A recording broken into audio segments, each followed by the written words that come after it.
Pendant 4 jours désespérés à chercher leur fils disparu dans la nature sauvage de l'Arizona, la famille Harper sentait l'espoir leur glisser entre les doigts. Mais, la 4e nuit, quand l'épuisement et la peur faillirent les briser, un jeune lion étrange apparut à leur porte arrière et frappa 3 fois, comme une personne demandant à entrer.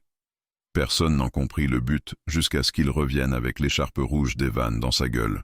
Quand les Harper choisirent de suivre la créature dans les bois sombres, ils n'imaginaient pas qu'elle les mènerait à un secret enterré depuis des générations.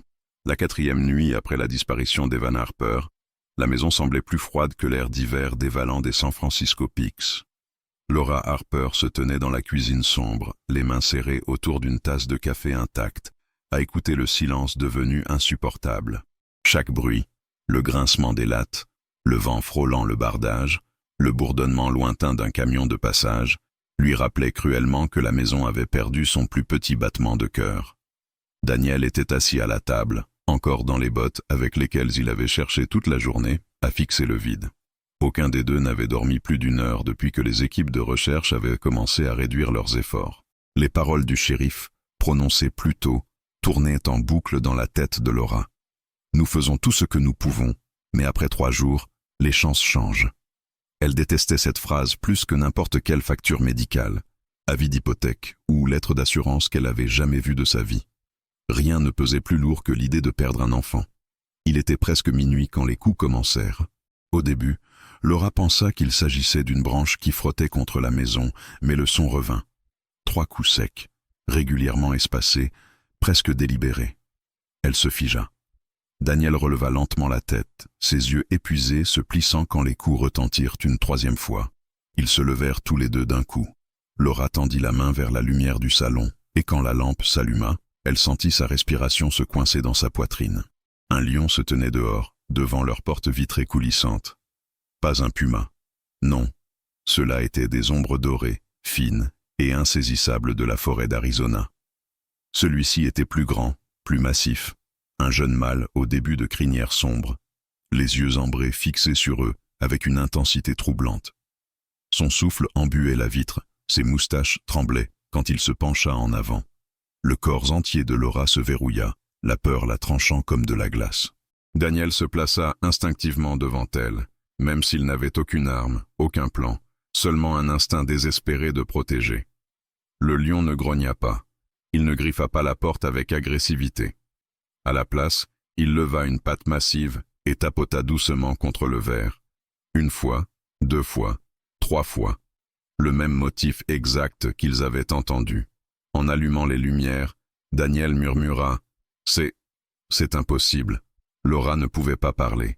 Son esprit retourna en arrière, au moment où elle avait trouvé le ballon de basket d'Evan abandonné dans le jardin, les petites empreintes menant vers la lisière, et l'horrible silence qui avait suivi. Elle avait imaginé toutes les possibilités terribles. Les coyotes, les falaises, des inconnus, le vent nocturne glacé. Mais jamais ça.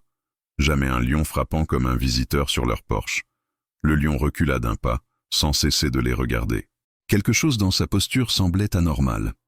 Pas sauvage, pas curieux, mais déterminé. Il tourna la tête vers la forêt, puis regarda de nouveau vers eux.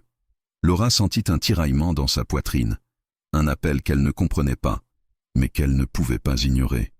Soudain, des phares balayèrent la cour. Une voiture ralentit près de leur allée. Leur voisine âgée, Mrs.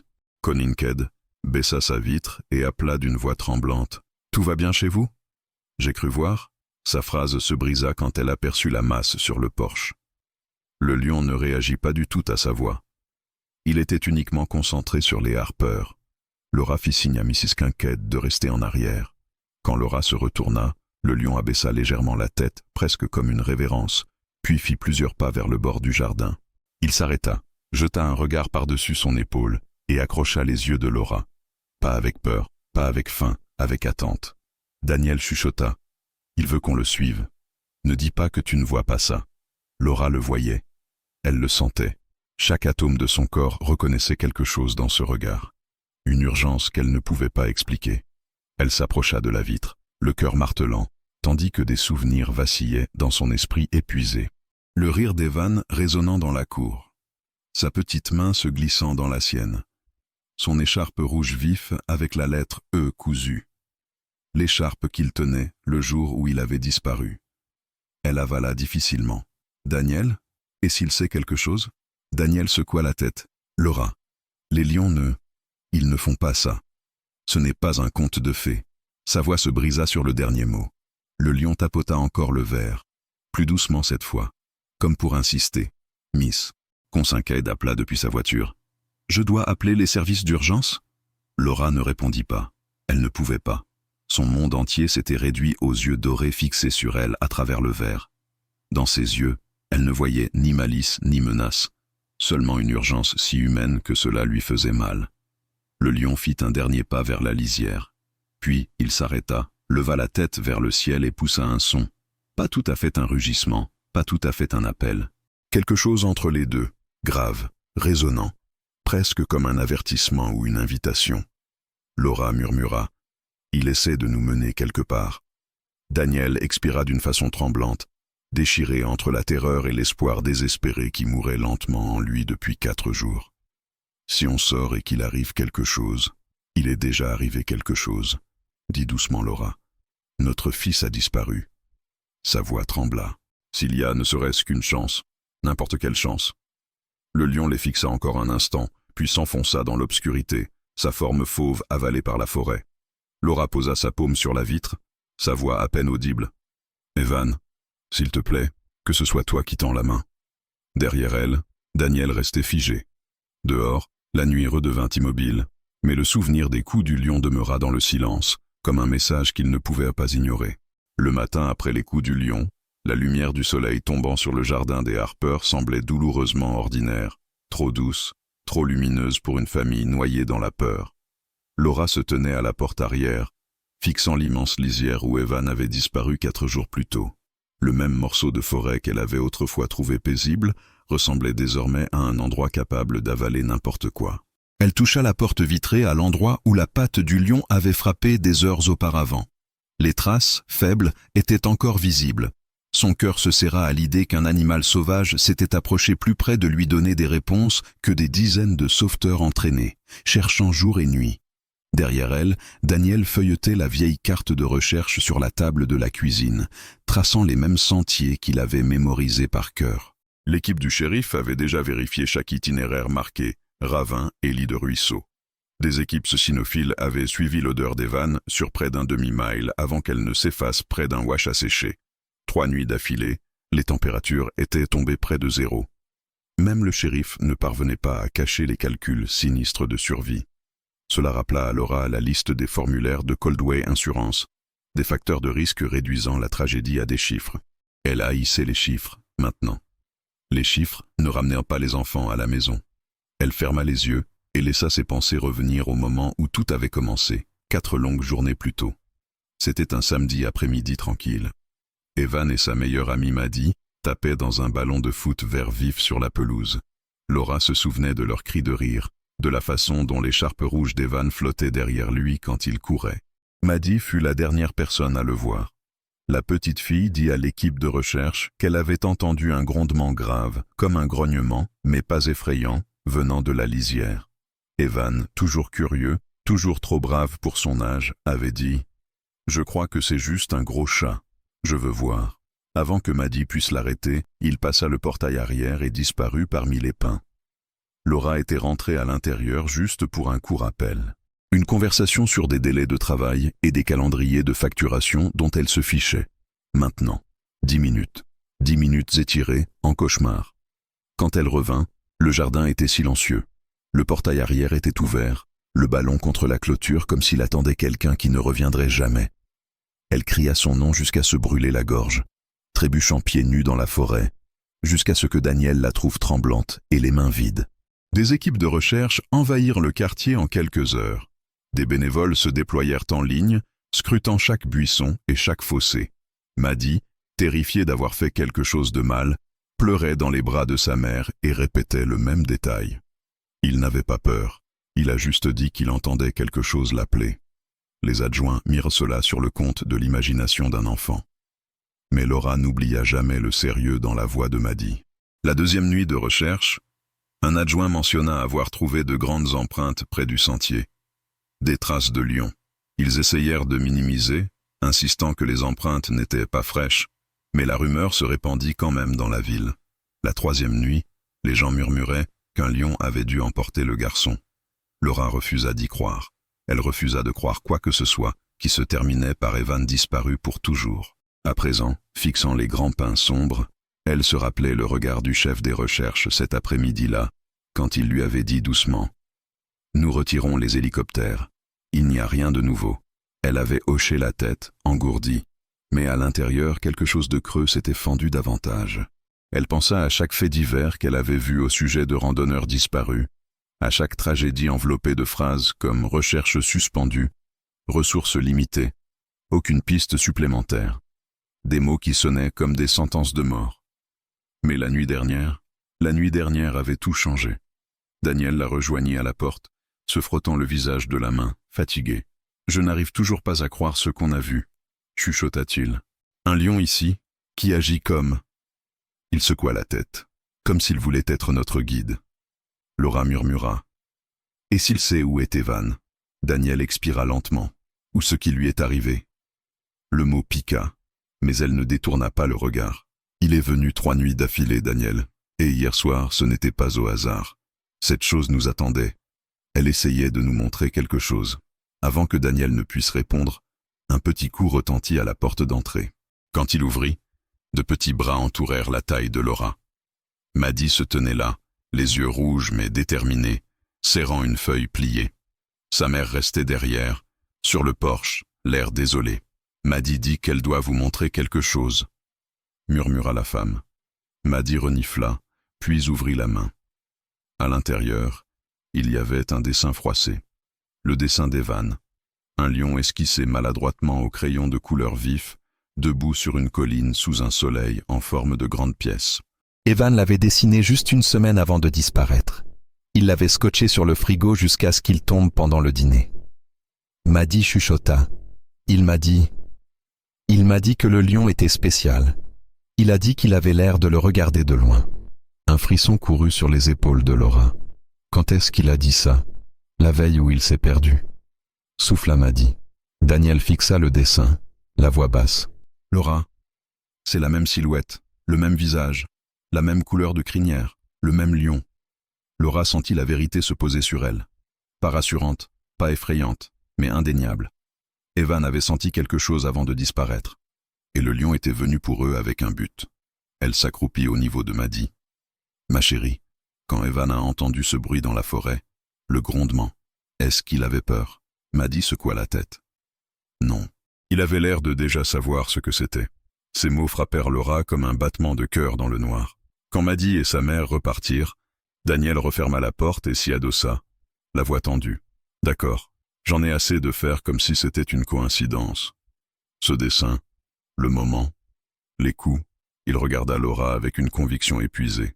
Quoi que ce lion veuille, on doit comprendre. Laura hocha la tête.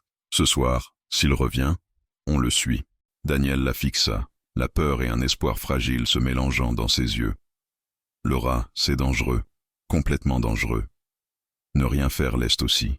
Il ne répliqua pas, parce qu'il n'y avait plus rien à répliquer. Il manquait de temps, de logique, d'espoir. Mais quelque chose de primal en eux disait que le lion n'était pas la menace. Le lion était le message. Cette nuit-là, quand le soleil disparut derrière les montagnes et que les ombres engloutirent la cour, Laura se tint de nouveau devant la porte vitrée. Elle posa sa paume sur la surface froide, le cœur tonitruant dans ses oreilles. Evan avait toujours cru que le monde était plus grand que ce que les gens pouvaient voir. Il disait que la forêt avait des secrets, que certains animaux comprenaient des choses que les humains ne pouvaient pas. Avant, elle souriait à son imagination. Maintenant, elle priait pour qu'il ait raison. Au loin, une branche craqua. Puis vinrent les coups doux et rythmés contre le verre. 3 coups mesurés qui hérissèrent les poils sur les bras de Laura. Le lion était revenu. Le lion revint juste après la tombée de la nuit. Sa silhouette émergea de la lisière comme un souvenir que Laura aurait voulu comprendre. Il frappa de nouveau au verre. 3 coups lents, délibérés, qui résonnèrent dans la maison silencieuse. Laura et Daniel arrivèrent au salon presque en même temps. la respiration coupée quand l'animal massif entra dans le faisceau de lumière de la fenêtre. Ses yeux ambrés reflétaient l'éclat comme deux braises, stables et sans peur. Un instant, personne ne bougea. Comme si le monde retenait son souffle, attendant que les Harper décident si ce serait la peur ou l'espoir qui les guiderait. Puis le lion baissa la tête et poussa quelque chose en avant avec le côté de sa mâchoire. Un petit éclat de rouge tomba à quelques centimètres de la porte, sa couleur impossible à confondre même dans la faible lumière du porche. Laura poussa un cri, avalant un sanglot en pressant sa main tremblante contre la vitre. C'était l'écharpe d'Evan.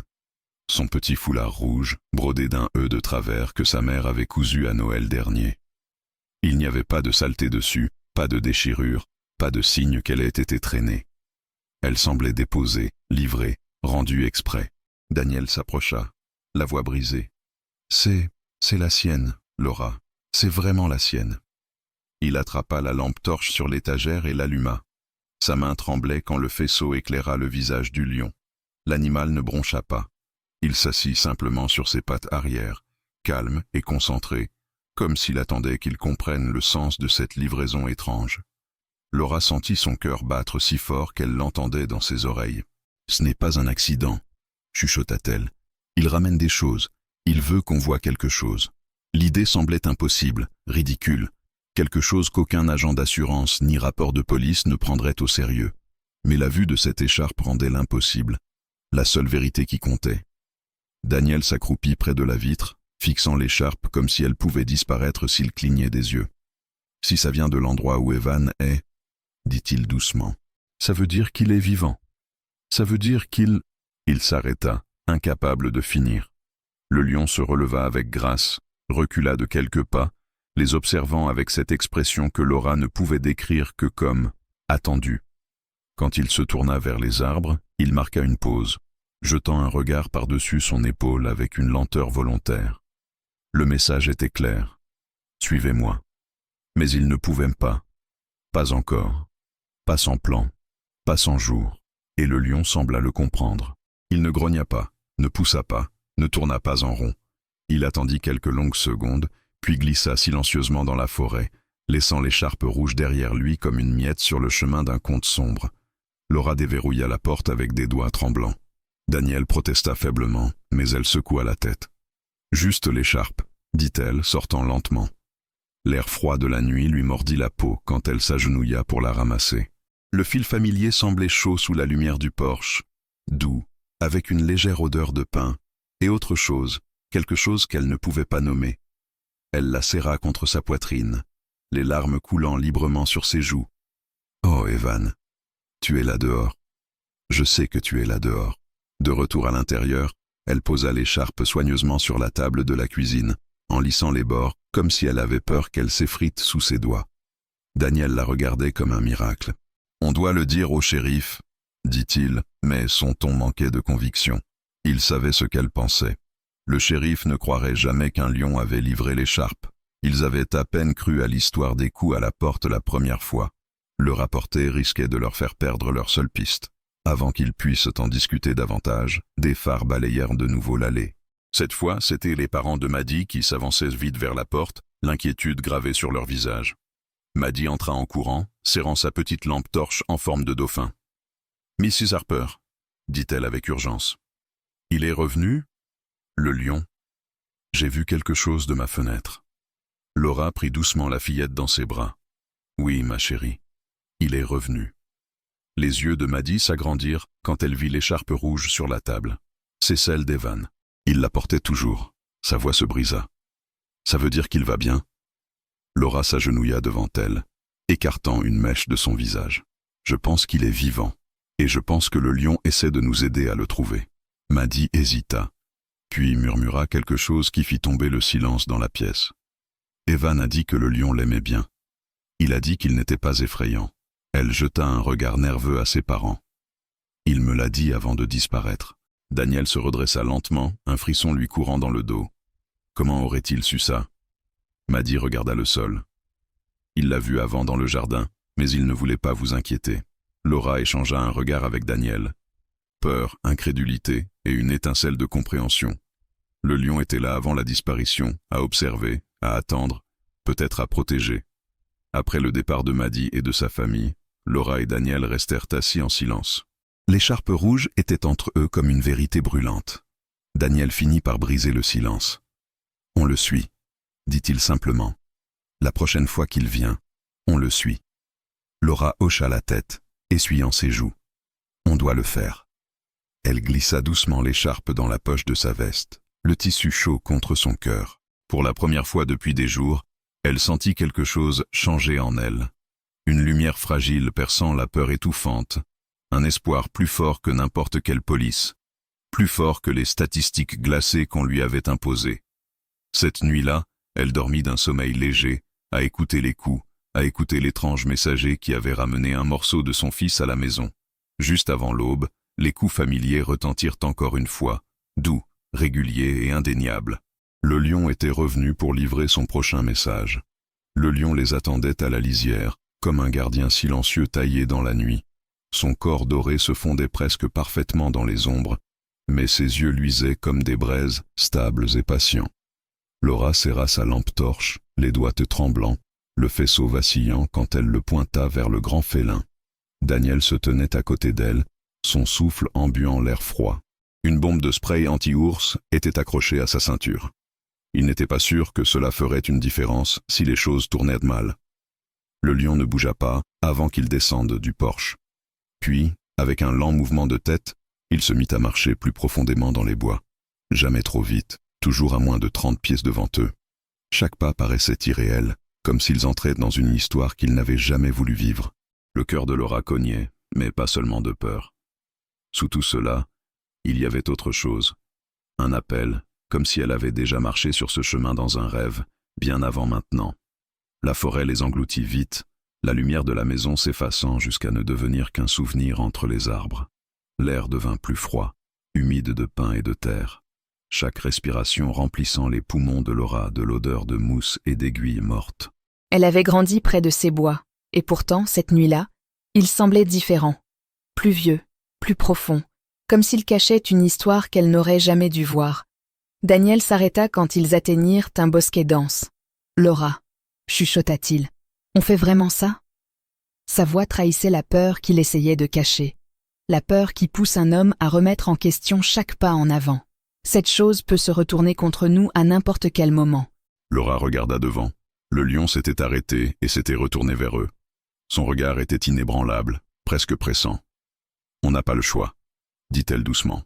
« Evan est là dehors, et ce lion. Il veut nous aider à le trouver. » Elle se sentit stupide de le dire à voix haute, mais la vérité dans sa voix était indéniable.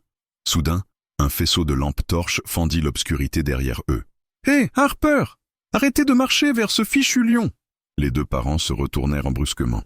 Un jeune homme en veste de garde forestier courut vers eux, essoufflé et frustré. C'était Theo Rivers, le nouveau ranger assigné à la région des San Francisco Peaks. Il était passé chez eux la veille pour les informer sur la grille officielle de recherche. Sérieux, sincère, très protecteur de ces bois. Là, il paraissait carrément alarmé. « Qu'est-ce que vous faites ?» siffla Theo, urgent. « C'est de la folie. Vous ne pouvez pas. » Ces mots moururent au milieu de la phrase quand il aperçut le lion. L'animal se tenait calmement, les observant avec une patience presque royale. « Oh mon Dieu !» souffla Theo. « Vous ne plaisantiez pas. Il vient vraiment chez vous. » Daniel leva un peu la main. « Theo, on doit le suivre. Il nous a apporté l'écharpe d'Evan. » Theo en resta bouche bée. « Un lion vous a apporté une preuve ? » « Non. Non, impossible. Ce n'est pas un comportement normal. C'est dangereux. » Sa voix trembla, partagée entre le devoir et l'incrédulité. « Vous devez revenir avec moi avant que cette chose décide que vous êtes sa proie. » Mais le lion ne se comportait pas comme un prédateur. Il attendait. Sa queue fouetta une fois, lentement, contrôlée. Puis il se tourna et marcha plus loin dans les bois. Laura n'hésita pas. Elle fit un pas. « Laura !» Theo lui attrapa le bras. Elle le regarda droit dans les yeux. « Mon fils est là dehors, » dit-elle. « Ce lion sait où il est. Si tu veux nous aider, viens avec nous. Mais n'essaie pas de m'arrêter. » Theo hésita, puis, avec un souffle résigné, il hocha la tête. « D'accord, mais je ne vous laisse pas une seconde hors de ma vue. » Il sortit sa radio. Grésillement, puis silence. Pas de signal, Évidemment, marmonna-t-il. Restez proches. Plus ils avançaient, plus la forêt devenait étrange. Des marques apparurent sur les arbres, des symboles taillés par des griffes, ressemblant à une forme courbe, répétés encore et encore. Trop délibérés pour être aléatoires. Laura s'arrêta devant une marque, passa ses doigts sur les rainures. Les entailles étaient moins profondes, régulières, incontestablement intentionnelles. Théo se plaça à côté d'elle, les sourcils froncés. « Je n'ai jamais vu ça », murmura-t-il. « Ce ne sont pas des marques de territoire animal. C'est autre chose. » Daniel avala sa salive. « Tu crois que ça veut dire quoi ?» Théo secoua la tête. « Je ne sais pas, mais quelqu'un a taillé ça, ou quelque chose l'a fait. » Le lion s'arrêta près d'un arbre tombé, la tête tournée vers une pente étroite plus loin. La forêt s'ouvrit sur une montée rocheuse, une montée que Laura ne reconnaissait d'aucun sentier. « Cette zone n'est pas sur les cartes », chuchota Théo. « Il ne devrait rien y avoir après ici, à part des falaises. » Et pourtant, le lion grimpa avec aisance, ses pattes silencieuses même sur les pierres instables. Laura suivit, sa respiration s'accélérant à mesure que le chemin se raidissait. Le faisceau de la lampe torche sauta sur des rochers couverts de mousse, et elle trébucha plus d'une fois, s'agrippant au bras de Daniel pour garder l'équilibre. La nuit appuyait autour d'eux, épaisse et lourde. Elle sentait les battements de son cœur résonner dans ses oreilles, accompagnés d'une angoisse grandissante qu'elle ne pouvait pas chasser. À mi-pente, ils trouvèrent quelque chose qui les cloua sur place. Là, à demi enfouie sous des aiguilles de pin, se trouvait une petite boussole jouet, rayée, tachée de terre et parfaitement reconnaissable. Laura tomba à genoux. « C'est celle d'Evan », murmura-t-elle. « Il la garde dans la poche de sa veste. Il ne va jamais dans les bois sans elle. » Théo s'accroupit, l'examinant avec de grands yeux. « Elle n'était pas là plus tôt aujourd'hui, » dit-il. « J'ai balayé toute cette section à midi. » La voix de Daniel se brisa. « Il était ici récemment. » Le lion émit un grondement bas et doux, presque comme un encouragement. Puis il continua de monter. Laura le suivit sans hésiter. Maintenant, porté par une force plus forte que la peur, chaque pas ressemblait à une descente au cœur de la vérité, comme si elle franchissait une frontière entre ce qu'elle croyait et ce qu'elle redoutait. La forêt s'assombrit encore, mais elle n'avait plus besoin de la lampe pour savoir où aller. Elle le sentait, une certitude qui la tirait en avant, la guidant d'une façon qu'elle ne comprenait pas. Au sommet, les arbres s'écartèrent, révélant un plateau étroit. Le lion se tenait au centre, regardant vers eux avec une expression presque humaine, une urgence qu'elle ressentait dans ses os. Avant qu'elle ne puisse parler, le lion avança vers le bord du plateau, s'arrêtant près d'un groupe de rochers. Avec un lent mouvement de tête, il dévoila quelque chose caché derrière eux. Un passage. Un sentier étroit, sinueux, descendant entre deux parois de roche, complètement invisible à moins de se tenir exactement à l'endroit où le lion se tenait. Laura le fixa, à bout de souffle. Il nous guidait vers ça. Théo expira, tremblant. Ce sentier n'est sur aucune carte de rangée. Il ne devrait pas exister. Daniel murmura, « Qu'est-ce qu'il y a en bas ?» Le lion se décala, comme s'il leur offrait le choix de découvrir par eux-mêmes. Laura resserra sa prise sur la lampe torche. Son cœur battait, pulsait de peur, d'espoir et de quelque chose de plus profond, une certitude qu'elle n'avait pas ressentie depuis la disparition d'Evan. « On descend », dit-elle. Daniel hocha la tête. Théo avala difficilement. « D'accord, mais restez derrière moi. Je n'aime pas à quel point c'est étroit.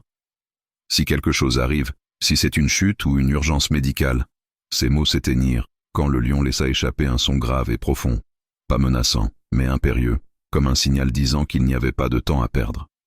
Laura posa son premier pas sur le sentier caché. Le lion les suivit en silence par derrière, sa présence stable, comme une ombre vivante qui les guidait vers l'inconnu. Et, pour la première fois depuis la disparition d'Evan, Laura était sûre d'une chose. Quoi qu'il y ait en bas, cela faisait partie d'une histoire bien plus ancienne qu'elle ne l'avait jamais imaginée. Le sentier caché serpentait vers le bas dans une descente étroite et tortueuse, les parois de pierre s'élevant de chaque côté comme des sentinelles antiques. Laura sentit la température chuter à mesure qu'il descendait, l'air devenant immobile et frais comme l'intérieur d'une cave oubliée. Les aiguilles de pin adoucissaient chaque pas, étouffant leur bruit, jusqu'à ce que seul le craquement régulier du gravier sous les bottes de Daniel brise le silence. Derrière eux, le lion avançait avec une grâce impossible, ses pattes silencieuses sur le sol inégal. Théo n'arrêtait pas de jeter des regards en arrière vers lui, la prise crispée sur sa lampe, murmurant à peine « Ce n'est pas du tout comme ça que la faune se comporte. Pas du tout. » Laura comprenait sa peur, mais la sienne s'était transformée en quelque chose de plus tranchant. Une urgence concentrée, presque instinctive. Elle ne savait pas pourquoi, mais elle faisait plus confiance au lion qu'aux promesses vides des quadrillages et des cartes de sauvetage. Elle lui faisait confiance parce que l'écharpe d'Evan était sortie de sa gueule, parce que la boussole avait été laissée là où seule elle la trouverait, parce que quelque chose dans ses yeux lui rappelait une vérité qu'elle ne pouvait pas encore nommer. Les parois rocheuses s'ouvrirent peu à peu sur une petite clairière, éclairée par la lune et étrangement silencieuse. D'abord, Laura crut que l'obscurité devant n'était que plus de forêt, jusqu'à ce que sa lampe accroche un bord droit, quelque chose de non naturel, quelque chose de construit, une structure nichée entre les falaises, avec une ruse telle que quiconque passerait au-dessus la prendrait pour une ombre, une cabane, si on pouvait appeler ça une cabane. Le bâtiment semblait plus vieux que les arbres autour, fait de bois blanchi par le temps et renforcé de pierre, son toit à demi caché sous une épaisse couverture de mousse. Des lianes s'enroulaient au rebord des fenêtres comme des doigts qui agrippent. Une porte en bois pendait de travers, comme si elle avait été ouverte et refermée plus de fois qu'on ne pouvait compter. Le lieu entier portait l'immobilité étrange d'un secret ayant attendu des décennies d'être découvert. Théo expira brusquement. Ce n'est dans aucun registre de rangée. Aucun permis. Aucune documentation. Ça ne devrait même pas exister sur des terres fédérales. Sa voix vacilla entre l'incrédulité et l'inquiétude. Quelqu'un a construit ça pour que ce soit caché. Le lion s'arrêta sur le seuil et s'assit, la queue s'enroulant nettement autour de ses pattes. Il regarda Laura, pas au-delà d'elle, pas les hommes près d'elle, mais elle précisément, comme s'il lui présentait la découverte à elle seule. Le pouls de Laura s'emballa. Elle fit un pas. Daniel lui saisit le bras. « Attends, on ne sait pas ce qu'il y a à l'intérieur. »« Je sais, » murmura-t-elle. Mais Evan était ici. Elle le sentait dans ses os, une certitude inexplicable, comme un fil tirant doucement sur son cœur. Théo s'avança prudemment. « Je vérifie d'abord s'il y a quelqu'un. Je m'en occupe. » Sa voix avait le ton d'un homme entraîné pour les situations dangereuses, mais qui venait d'entrer dans quelque chose dépassant tout protocole. Il poussa la porte lentement. Elle s'ouvrit dans un long gémissement. Le faisceau de la lampe balaya l'intérieur, révélant des particules de poussière suspendues dans l'air froid. Des étagères en bois bordèrent les murs, encombrées de vieilles boîtes en fer blanc, d'une lanterne fendue et de bocaux d'herbe depuis longtemps séchés. Un poêle en pierre était de travers dans un coin, et une paillasse était poussée contre le mur. La pièce sentait légèrement la résine de pin et la fumée, mais aussi autre chose, quelque chose de récent. Laura entra derrière Théo, la respiration coupée quand sa lumière tomba sur une petite table près de la cheminée. Dessus se trouvait une veste d'enfant, bleue, manches grises, un col un peu usé à force d'être porté. La veste d'Evan. Laura se précipita, les mains tremblantes quand elle la souleva. De la terre collait au tissu, mais c'était incontestablement la sienne. Son poids faillit la faire s'effondrer. Oh mon Dieu, il était là. Il était vraiment là. Sa voix se brisa en sanglots étranglés. Le visage de Daniel pâlit.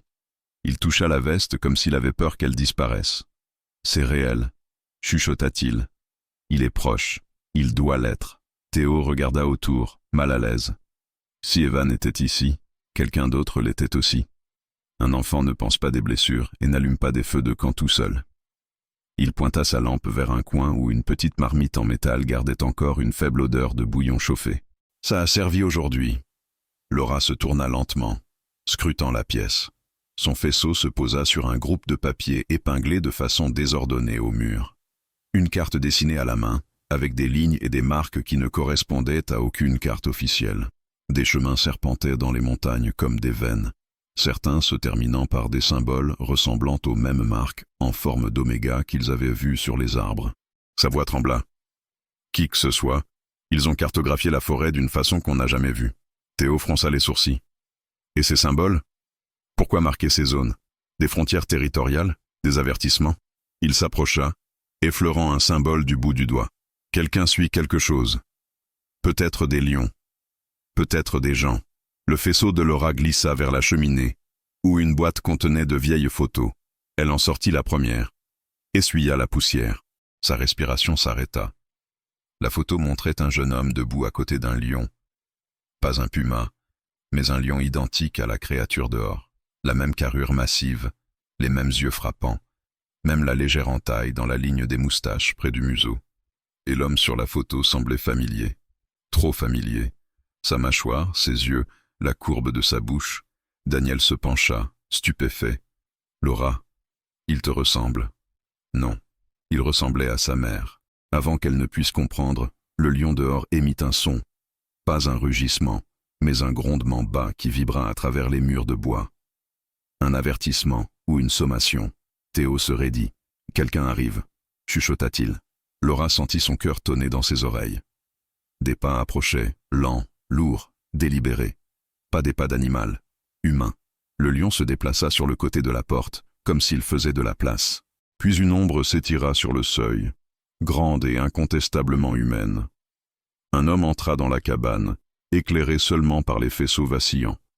Son visage fut d'abord obscur, mais quand il leva les yeux, Laura sentit le sol basculer sous ses pieds.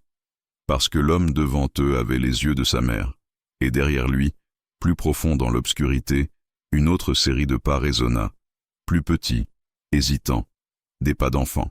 L'homme avança complètement, ses bottes crissant doucement sur la poussière du plancher. Le lion dehors baissa respectueusement la tête, comme s'il reconnaissait une présence supérieure. Laura resta figée, la veste d'Evan serrée contre sa poitrine. Daniel se plaça instinctivement devant elle, et Théo leva sa lampe comme un bouclier. Mais l'étranger ne broncha pas sous la lumière dure.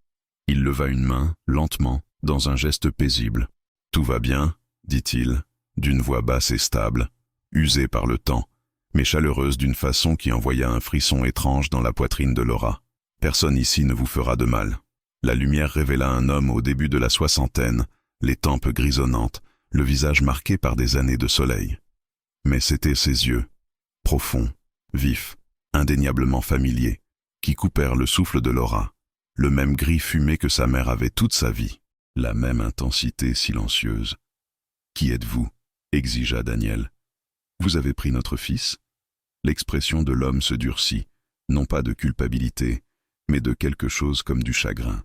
« Non, je l'ai aidé à être sauvé. » Théo aboya. « Sauvé de quoi ?» Le regard de l'étranger glissa vers le lion, qui attendait toujours à la porte. « De la forêt », répondit-il doucement. « D'une chute qui aurait pu le tuer, et de choses bien plus anciennes que cet endroit. » Avant qu'il ne puisse ne parler, une autre silhouette apparut timidement. Une jeune femme aux tresses sombres, une trousse de premiers secours usée en bandoulière. Elle avait environ 30 ans, une posture calme mais vigilante. « Voici Mara », dit l'homme. « C'est elle qui a bandé la cheville de votre garçon. » Les genoux de Laura faillirent céder. « Où est-il ? Où est Evan ? » « Il est en sécurité », la rassura Mara rapidement. « Il se repose. » Sa cheville était enflée, mais on s'en est occupé. Il avait peur au début, mais il a compris qu'on ne lui voulait aucun mal. « Emmenez-nous à lui », dit Daniel d'une voix dure. « Vous allez le voir, promit l'homme, mais vous devez d'abord comprendre qui nous sommes. »« Pourquoi vous êtes ici ?» Théo s'avança, tendu. « Attendez. Personne ne bouge tant que je ne sais pas ce que c'est que cette opération. Vous êtes sur des terres fédérales, vous vivez hors réseau, vous gardez un enfant disparu. » Sa voix monta. « C'est une détention illégale. Je peux appeler tous les rangers et adjoints dans un rayon de 80 km. »« Non, » dit l'homme doucement, presque tristement. « Vous ne pouvez pas. » Il continua. « Votre signal ne fonctionne plus depuis que vous avez franchi la crête. Cet endroit est plus ancien que n'importe quelle antenne, plus ancien que les lois que vous citez. » Un froid traversa la pièce. Daniel avala difficilement. « Qui êtes-vous » L'homme se tourna vers Laura, lui parlant à elle seule. « Je m'appelle Elias Crow. » Le nom la frappa comme un coup. Laura chancela. « Crow. » Le nom de jeune fille de sa mère était Crow. « Je sais, » chuchota Elias. « Patricia était ma fille. » Le silence s'abattit dans la cabane. Daniel le fixa comme s'il essayait de comprendre l'impossible. Théo regarda de l'un à l'autre, la confusion s'épaississant. Mais Laura sentit le monde basculer sous ses pieds. « Vous mentez, » souffla-t-elle. « Mon grand-père est mort avant ma naissance. »« Non, » dit Elias doucement. Ta grand-mère te l'a dit. Elle voulait que tu grandisses loin de cette vie, loin de moi, loin de la forêt. » Il s'approcha, son expression à nu, chargée de quelque chose qu'elle ne pouvait pas définir. « Mais tu portes la lignée, le lien. Le lion est venu à toi parce que tu peux entendre ce que les autres ne peuvent pas. » Théo ricana. « Un lien? Une lignée? C'est quoi ça? Une secte ?» Elias ne se retourna pas vers lui. Il regarda le lion, qui semblait comprendre chaque mot. « Nous sommes les gardiens de la lisière, » dit-il. « Des familles qui ont choisi de protéger la forêt il y a des générations, quand les compagnies minières, les promoteurs et les étrangers ont commencé à déchirer ces terres. » Il fit un geste vers le lion. « Nous protégeons ceux qui protègent l'équilibre. Des lions comme Asher. » Le nom vibra dans la cabane. Asher, le lion qui avait frappé à leur porte. Le lion qui avait suivi Evan. Le lion qui les avait conduits ici. Daniel secoua la tête, incrédule.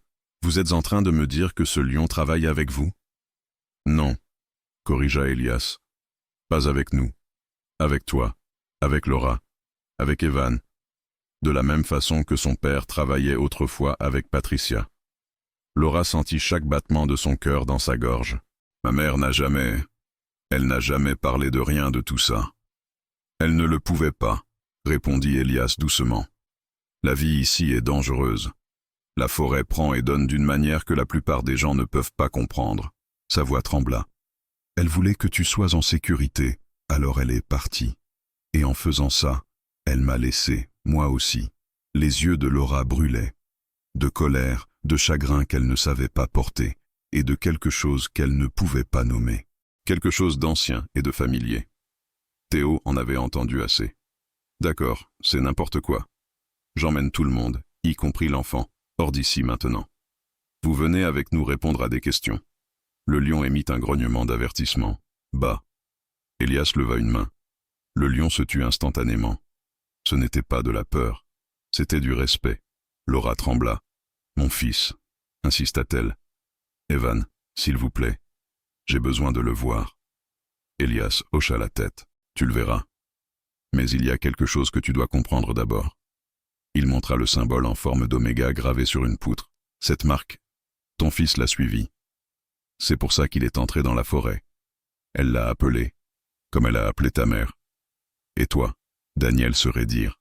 Qu'est-ce que vous voulez dire? » Appeler. Elias les regarda. La gravité dans les yeux. « Parce que ton garçon, Evan, porte le même don, la même connexion. » Et Asher l'a reconnu immédiatement. Laura sentit ses genoux faiblir. La pièce vacilla un instant, son pouls s'emballant. Elle serra la veste d'Evan plus fort. Mara s'avança, la voix douce. « S'il vous plaît, laissez-nous vous conduire à lui. Vous avez attendu assez longtemps. » Dehors, Asher se leva et se tourna vers un sentier sombre plus profond entre les falaises, attendant encore une fois, cette fois non comme un messager, mais comme un gardien les guidant vers la vérité. Et quand Laura fit un pas en avant, suivant le lion dans l'obscurité, elle sentit le poids impossible des derniers mots d'Elias avant que le sentier n'avale sa silhouette. « Evan n'a pas été pris par la forêt, » dit-il doucement. La forêt l'a choisi. Le passage étroit derrière la cabane descendait vers un ravin où la lumière de la lune touchait à peine la terre. Laura suivit le lion de près, le cœur tonitruant à chaque pas. Daniel restait à son côté, une main protectrice près de son dos, tandis que Théo suivait juste derrière, sa lampe tremblant légèrement lorsqu'il balayait le chemin devant. Mara les guidait avec une certitude calme, ses pas silencieux stables, comme si elle avait parcouru ce sentier caché des milliers de fois. Plus il s'enfonçait dans le ravin, plus l'air devenait épais, dense de pins, de terre froide, et de quelque chose de plus ancien que la forêt elle-même. Le silence pesait, brisé seulement par le doux bruit des pattes du lion et les respirations inégales de Laura. Tous les quelques pas, elle touchait la veste d'Evan sous son bras, se raccrochant à son poids familier. Son fils était proche. Elle le sentait comme une corde qui se resserrait autour de son cœur. Au détour d'un virage, le chemin s'élargit sur une petite clairière entourée de hautes parois de roches drapées de vignes emmêlées. Au centre se trouvait une simple tente en toile, son entrée éclairée faiblement par une lanterne à l'intérieur. De la fumée s'élevait d'un cercle de feu improvisé, encore chaud, bien qu'aucune flamme ne brûle. Laura se figea. Elle n'osa pas respirer. Elle n'osa pas cligner des yeux. Asher l'a amenée ici. murmura doucement Mara. Cet endroit reste chaud même en hiver. Les falaises le protègent du vent. La prise de Daniel se resserra sur la main de Laura. Il est dedans? Avant que Mara ne réponde, une petite ombre bougea derrière la toile. Un froissement doux, le bruit reconnaissable d'un pied d'enfant sur la terre. Et puis une voix, petite, fatiguée, mais atrocement familière. Maman. Le cœur de Laura se brisa. Elle courut. La toile s'ouvrit d'un coup, et Evan trébucha dehors, les bras se levant instinctivement. Elle le rattrapa au milieu de sa course, le serrant contre elle dans un sanglot si profond qu'elle faillit tomber à genoux. Ses cheveux sentaient la fumée de pin et la terre. Sa joue était chaude contre la sienne. Il était réel. Il était vivant. Evan. Oh, mon chéri, tu es là. Tu es là. Elle pouvait à peine parler sous l'avalanche de soulagement. Daniel les entoura tous les deux de ses bras, les épaules secouées en silence, le visage pressé contre les cheveux emmêlés d'Evan. Evan s'accrocha de toutes ses forces. Maman, papa, je me suis perdu. Je suis tombé. Mon pied me faisait mal. Mais le lion ne m'a pas quitté. Il tourna la tête, les yeux brillants d'émerveillement. Il a dormi juste à côté de moi. Il a éloigné les coyotes. Il n'est pas effrayant. C'est mon ami. Le lion hacheur se tenait à quelques pas, les observant de ses yeux ambrés qui paraissaient maintenant plus doux, presque protecteurs. Il inclina légèrement la tête, comme une reconnaissance silencieuse que sa mission était accomplie. Théo expira d'une manière tremblante derrière eux. « C'est irréel », murmura-t-il. Il s'approcha, sa voix épaisse d'un soulagement qu'il tentait de cacher. « Petit, tu as fait peur à tout le comté, tu sais ça ?» Evan cligna des yeux. « Je ne voulais pas. » Daniel rit à travers ses larmes, resserrant son fils contre lui. « Ça va, mon grand. Tu es en sécurité maintenant. » Mara s'accroupit près d'eux. Sa cheville guérit bien, juste une entorse. Il a besoin de repos, de chaleur et de vraie nourriture, mais il est fort, plus fort qu'il ne le sait. Laura essuya la terre sur les joues d'Evan. « Merci, » chuchota-t-elle. « Merci pour tout. Vous l'avez sauvé. » Mara secoua la tête. Elias l'a sauvé. Et Asher l'a trouvé le premier. Elle posa une main réconfortante sur le bras de Laura. « Votre garçon était destiné à s'en sortir. La forêt ne voulait pas le perdre. » Alors qu'ils restaient ensemble, les falaises autour d'eux grondèrent faiblement. Un écho mouvant qui vibra dans le sol. Le lion se raidit, les oreilles frémissantes. Puis il laissa échapper un grondement bas et profond, résonnant dans la clairière comme un avertissement porté par les os de la terre. Théo leva sa lampe d'un geste sec. C'était quoi ça? Elias apparut des ombres derrière eux, calme mais vigilant. La forêt bouge, dit-il. Elle réagit au changement, et votre arrivée ici, c'est plus de changement que cet endroit n'en a ressenti depuis des décennies. Théo s'avança, défensif. Elias, on sort cette famille d'ici maintenant. Elias soutint son regard. Vous le ferez, mais pas avant d'avoir compris ce que votre arrivée a réveillé. Laura serra Evan plus fort. Qu'est-ce que ça veut dire? Elias s'approcha lentement, s'arrêtant près du lion. Asher se pressa contre lui comme un gardien loyal, et Elias posa une main sur sa crinière. Il existe des parties de cette terre où de vieux accords comptent encore. Des endroits liés à des gens qui ont juré, autrefois, de protéger l'équilibre ici. Des gens connectés non par la loi, ni par des assurances, ni par des papiers du gouvernement, mais par le sang. Votre famille fait partie de cette lignée, Laura. Daniel se raidir. Notre fils a failli mourir. Et la forêt l'a sauvé. Oui, dit Elias doucement. Asher l'a sauvé parce qu'il a reconnu quelque chose en Evan. Quelque chose qu'il a reconnu en toi au moment où il t'a vu à la fenêtre. Laura avala difficilement. Vous dites ça tout le temps. Reconnu quoi? Le lien, dit Elias. Celui que ta mère portait, celui qu'elle t'a transmis, même si elle a essayé de l'enterrer. Et il regarda doucement Evan. Et ton fils le porte aussi. La clairière devint étrangement silencieuse. Laura sentit un frisson le long de sa colonne. Pas de peur, mais cette certitude troublante que le monde qu'elle connaissait venait de devenir plus vaste, plus profond, bien plus mystérieux qu'elle ne l'avait jamais imaginé. Théo secoua la tête, refusant l'explication. Ça ressemble à de la superstition, pas à de la science. Appelez ça comme vous voulez, répondit Elias. Mais Asher a répondu à un appel que vous ne pouvez pas entendre, et votre garçon aussi. Il hocha la tête vers les falaises. Venez. Il y a quelque chose que vous devez voir avant de quitter cet endroit. Asher fit un pas vers le passage sombre plus profond entre les roches. Evan serra la main de sa mère. « Maman, je n'ai pas peur. » chuchota-t-il. « Il est resté avec moi tout le temps. » Laura regarda son fils, puis le lion, la respiration instable. « D'accord, » souffla-t-elle. « On suit. » Daniel hocha la tête, posant une main protectrice sur le dos d'Evan. Théo hésita, déchiré entre le devoir et la vérité indéniable qui se déployait, puis suivit dans un soupir tendu. Alors qu'il marchait derrière Elias et le lion, Evan leva les yeux vers sa mère. « Maman, » murmura-t-il doucement. « Je crois qu'Asher veut nous montrer l'endroit où il m'a trouvé. » Avant qu'elle ne réponde, la nuit se déchira sous un rugissement soudain et tonitruant, assez profond pour faire vibrer la pierre, assez puissant pour les figer en plein pas. Mais ce n'était pas Asher. Cela venait de plus loin, à l'intérieur des falaises. Elias ne se retourna pas. « N'ayez pas peur, » dit-il. « C'est le dernier secret que la forêt veut que vous connaissiez. » Et sur ces mots, il les conduisit vers l'obscurité qui les attendait, vers une vérité qu'il n'aurait jamais cru devoir affronter. Le rugissement qui résonnait dans les falaises sembla vibrer dans les os de Laura. Ancien, impératif, et pourtant pas hostile. Evan serra sa main, mais il n'y avait pas de peur dans ses yeux, seulement une reconnaissance, comme si une partie de lui comprenait le son avant même que son esprit ne le situe. Asher se tenait droit, les oreilles pointées vers l'avant, le corps détendu plutôt que menacé. Même Théo, d'ordinaire prompt à réagir, hésita, plus confus que paniqué.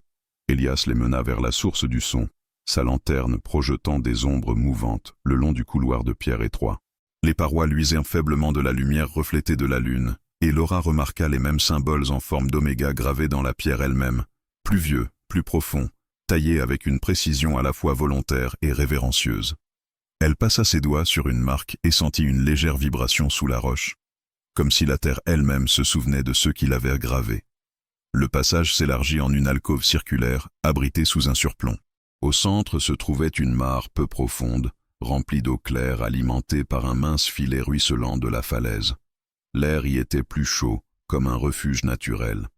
Un autre lion, un mâle énorme, plus âgé, reposait sur un rocher lisse près de l'eau, sa crinière argentée par l'âge, sa présence digne et calme.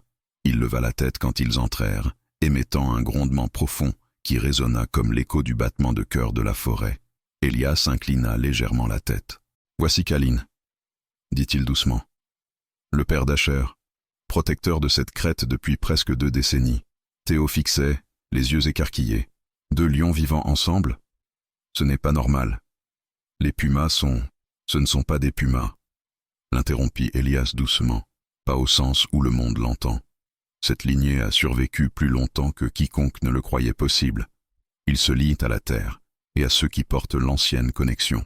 Il se tourna vers Laura. « Et ta famille, Laura, fait partie de cette connexion. » Laura sentit sa gorge se serrer, comme si la vérité était trop énorme pour être avalée. « Je ne comprends pas. »« Tu comprendras, » dit Elias. « Parce qu'Evan, lui, comprend déjà. » Evan avança, toujours la main de sa mère dans la sienne, et regarda droit le lion plus âgé. Kalin baissa la tête, presque en salut, et Laura sentit l'air quitter ses poumons. Evan chuchota. « Celui-là, il était là quand Asher m'a trouvé. Il ne m'a pas fait de mal. Il a juste regardé. » Daniel ramena doucement Evan vers lui. « On doit partir, » dit-il fermement. « On a notre fils, c'est tout ce qui compte. » Théo hocha la tête, encore secoué. « On doit signaler une partie de ça. Un enfant disparu, une installation hors réseau, de la faune non déclarée. Ça touche à la sécurité publique, à la responsabilité légale, même à la politique des terres fédérales. » Elias leva une main. « Et si vous signalez ce que vous avez vu ici? Chaque chercheur, chaque promoteur, chaque chasseur de sensations avec un drone envahira ces falaises. Cette terre n'y survivra pas, et ces lions non plus. » Laura resserra sa prise sur Evan. Les mots d'Elias frappèrent quelque chose de profond en elle, quelque chose d'instinctif, quelque chose qu'elle avait senti la nuit où Asher avait tapé contre la vitre. « Vous voulez qu'on garde votre secret ?» dit-elle. « Pas pour moi, » répondit Elias. « Pour l'équilibre, pour la forêt qui a sauvé votre fils, et pour l'héritage que vous ignoriez porter. » Il glissa la main dans la poche de son manteau usé et en sortit un pendentif en pierre lisse, en forme d'empreinte de pattes de lion, percé d'un trou poli au centre. Il le posa délicatement dans la main de Laura. La pierre était chaude, comme si elle pulsait légèrement. « Si vous laissez ceci sur le seuil de la cabane, dit-il.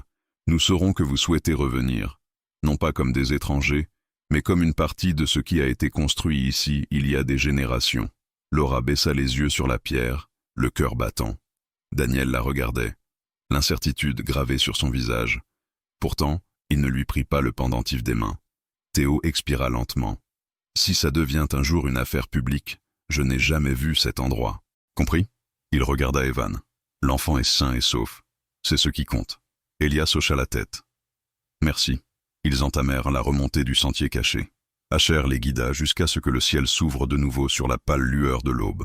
Sur la crête, il s'arrêta. Ses yeux dorés croisèrent ceux de Laura avec une douceur pleine de savoir. Puis, il inclina la tête, légèrement, avant de se tourner et de disparaître dans la forêt. Kalin à ses côtés. Deux ombres avalées par les arbres. Au lever du soleil, ils atteignirent le bord de la propriété des Harper. Le monde semblait redevenir ordinaire. Les oiseaux s'éveillant, le givre fondant sur l'herbe, l'odeur de pain portée par la brise. Mais Laura ne se sentait pas ordinaire. Le shérif, les équipes de recherche et les voisins envahirent la cour quand ils arrivèrent, les bombardant de questions. Laura et Daniel racontèrent l'histoire qu'Elias leur avait demandé de raconter. Un randonneur avait trouvé Evan, s'en était brièvement occupé, puis était reparti avant de donner son nom. Le shérif fronça les sourcils, mais ne pouvait pas le réfuter. L'examinateur médical confirma que la cheville d'Evan avait été traitée avec des soins professionnels. Des journalistes circulèrent, avides d'une fin sensationnelle, mais les Harper restèrent discrets, protégeant ce qu'ils avaient vu. Des semaines passèrent. La vie revint lentement à une normalité fragile. Le rire d'Evan remplit de nouveau le jardin. Daniel retourna au travail. Laura essaya de faire comme si le monde n'avait pas changé sous ses pieds. Pourtant, chaque fois qu'elle regardait la lisière, elle sentait quelque chose l'observer. Pas menaçant, mais protecteur. Un soir, près du crépuscule, alors que Laura se tenait à la fenêtre arrière à arroser ses plantes, elle remarqua un mouvement près du jardin. Un petit lion, sa crinière pas encore formée, était assis calmement au bord de la cour. Pas Asher, pas Kalin. Un jeune, curieux et sans peur, la queue battant paresseusement dans l'herbe. Laura sortit, le souffle coupé. Le jeune lion la regarda longtemps, immobile, puis il tourna la tête vers la forêt, exactement comme Asher l'avait fait la nuit où il avait tapé contre la vitre. Evan apparut à côté d'elle. « Maman », chuchota-t-il. « C'est… » Laura posa doucement sa main sur l'épaule de son fils. « C'est un ami », dit-elle doucement. « Un parmi beaucoup. » Le lion se leva, s'étira, puis se fondit dans les arbres comme un rêve qui s'éteint. La forêt se referma dans un murmure. Laura glissa sa main dans sa poche et referma ses doigts sur le pendentif de pierre. Il était de nouveau chaud. Daniel s'avança sur le porche, la regardant avec une compréhension silencieuse. « Tu penses à y retourner » demanda-t-il. « Peut-être un jour » répondit-elle. « Mais pas aujourd'hui. » Le soleil disparut derrière les montagnes, projetant de longues ombres sur la cour. Quelque part, au fond des bois, un lion appela. Pas un rugissement d'avertissement, mais un salut doux et résonnant. La forêt se souvenait de leur nom. Et maintenant, les Harper se souviendraient d'elle. Si cette histoire vous a touché, laissez un simple 1 dans les commentaires. Juste un seul chiffre, mais cela nous permet de savoir que vous êtes toujours là, toujours en train de regarder, toujours en train de vous soucier. Et si vous voulez suivre ces voyages de courage, de mystère et de liens sauvages que nous oublions trop souvent, abonnez-vous pour ne pas manquer la prochaine histoire qui vous attend dans les arbres. Merci d'avoir passé ce moment avec nous. On se retrouve au prochain chapitre.